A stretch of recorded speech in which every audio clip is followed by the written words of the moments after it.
Hello, everyone. Today we're going to be making this reflecting material for use inside of Frame. To do that, we're going to be going over here to nme.babylonjs.com. I love this place, and you can go there too. Just type that into your web browser, and it'll bring up this material editor. Now, to do this, we're going to grab a PBR node, and we're going to take the fragment output and pull the lighting from the PBR and put it into the input of the fragment output. And we're going to delete that color node. And now we've got a bunch of errors. So we're going to fix that by setting up this node, the world position output to the world position input. And we're going to need the world normal node. Plug that output into world normal.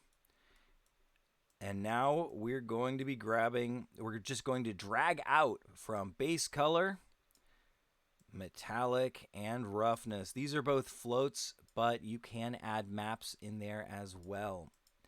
So we're going to give this a blue color, and we're going to set that as constant. We're also going to set these values as constant, and these are for optimization to keep your frames running with a high frame rate. Then we'll be adding 1 to these values of roughness and metallic go from 0 to 1. And now we're also going to be dragging this reflection block out. That'll just create it automatically. And I'm going to grab a 360 photo that I grabbed from polyhaven.com, which is a very cool resource. And there we have the reflections visible. So what we're going to be doing now, if this is for a frame environment, then this is already complete. Then we would just save this up. But if you want this for a frame object that can be moved around in the scene using widgets, then we're going to have to add one more step, and that is to add an instance node. So over here, we are going to take this world node and plug it into the world there, and then we're going to take the output and plug that into the world position transform. Instances, output, to world position transform. And there you have it. This is complete. So then we would just save this as a unique URL. I've already done that over here. And once it's saved out, you're going to get this code. And this is what we're going to use inside of Blender. So let's open Blender up real quick.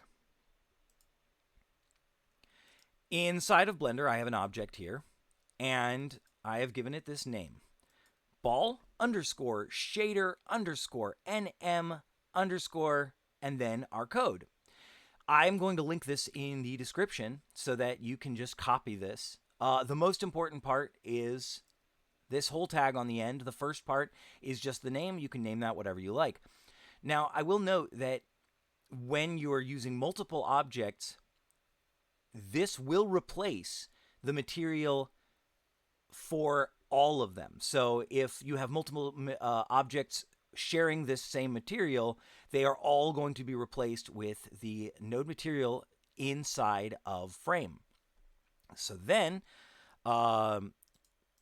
when you go to export GLB, you're going to be exporting it as a GLB instead of the separate one. GLB. That's the important part. Then we're going to go back into Frame, and we are going to go to the Creation menu, 3D Model, and pull in that object. Now we're going to add it to this frame, and there we have it, the object. And this is the portion with the widget. If you do not add the instancing node, then the object will be put to world 0. And there you have it, everyone. we have a reflecting material inside of frame. I'll see you out there.